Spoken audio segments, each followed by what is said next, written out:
జై శ్రీరామ్. తైతక్క కల్వకుండ్ల కవిత గారు కొత్త పార్టీ పెట్టిరు. టిఆర్ఎస్ అంటే పాత టిఆర్ఎస్ కాదు, కొత్త టిఆర్ఎస్. పాత సెంటిమెంట్ పేరుతో టిఆర్ఎస్ తెలంగాణ రాష్ట్ర సేన. ఇక కవిత గారు అంటే సభలో ఆనాటి కేసీఆర్ వేరు, ఇప్పటి కేసీఆర్ వేరు. రైతులకు యూరియా గురించి ఇబ్బంది కలిగినప్పుడు కేసీఆర్ ఎటు వేయండు, ఖమ్మంలో భూదాం భూముల విషయంలో ఇల్లు కూలగొట్టేసినప్పుడు ఎటు వేయండు, హైడ్రా పేరుతో ఇళ్లను కూలగొట్టేసినప్పుడు ఎటు వేయరు. కవిత గారు మీకోటి ముచ్చటెప్తున్నా వినండి. మీరు ఒక పొలిటికల్ లీడర్, దానితో పాటు కేసీఆర్ గారి కూతురు. మీకు కొంచెమైనా ఇంగిత జ్ఞానం ఉండాలి. ప్రజలను ఇబ్బంది పెడుతురు కేసీఆర్ రేవంత్ ఉద్దీన్ ప్రభుత్వమా? హైడ్రా పేరుతో ప్రజలను ఎవరు ఇబ్బంది పెడుతురు? కేసీఆర్ రేవంత్ ఉద్దీన్ ప్రభుత్వమా? ఖమ్మంలో భూదాం బోర్డు విషయం భూములలో ప్రజలను ఎవరు ఇబ్బంది పెట్టిరు? కేసీఆర్ రేవంత్ ఉద్దీన్ ప్రభుత్వమా? అసలు నువ్వు క్వశ్చన్ చేయాల్సింది ఎవరిని? కేసీఆర్ నా రేవంత్ ఉద్దీనా? కేసీఆర్ గారు సీఎం కాదు, కేసీఆర్ గారు మాజీ సీఎం. కొత్త తాజా సీఎం అవ్వాలంటే రేవంత్ ఉద్దీన్ ఆలోచించి సోచాయించి నాలెడ్జ్ తో మాట్లాడండి. కేసీఆర్ గారి గురించి ఇంకోటి అన్నది, ఆనాటి కేసీఆర్ వేరు, ఇప్పటి కేసీఆర్ వేరు.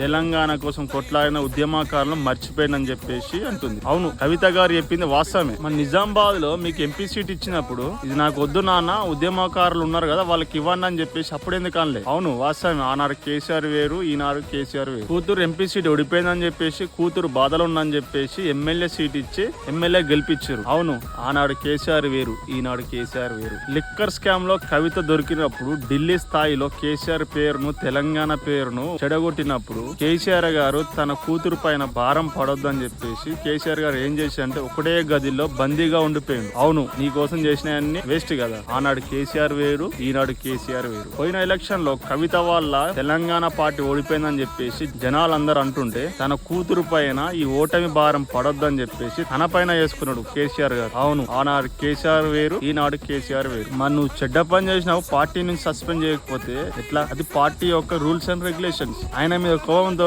పార్టీ పెట్టినావా? సరే, నీ అన్ని బాగున్నాయి, సభ సక్సెస్ అయింది. కాకపోతే నాకు ఎక్కడ ఇబ్బంది అనిపించిందంటే, నాకు ఎక్కడ ఫన్నీ అనిపించిందంటే, ఇంటి పేరు పాత పార్టీ పేరుతో ఇవి కాకుండా కొత్త పేరు కొత్త పార్టీ పేరుతో వస్తే ఇంకా మంచిగా అనిపిస్తుండే. ప్రజెంట్ ఇప్పుడు ఉన్న సిచ్యువేషన్ కి అయితే సోషల్ మీడియా ఒక ట్రెండ్ అవుతుంది. టిఆర్ఎస్ అంటే తెలంగాణ రేవంత్ సేన అని చెప్పేసి కవిత పార్టీ. సిచ్యువేషన్ బట్టి నిజంగానే అనుకోవాలి. కాంగ్రెస్ ప్రభుత్వాన్ని క్వశ్చన్ చేస్తలేదు ఈమె. మాట ముందు కేసీఆర్, మాట తర్వాత కేసీఆర్. ఇలా కర్మ. సరే, ఈ పార్టీ ఎంత వరకు వస్తే చూద్దాం. జై హింద్, జై భారత్, జై శ్రీరామ్.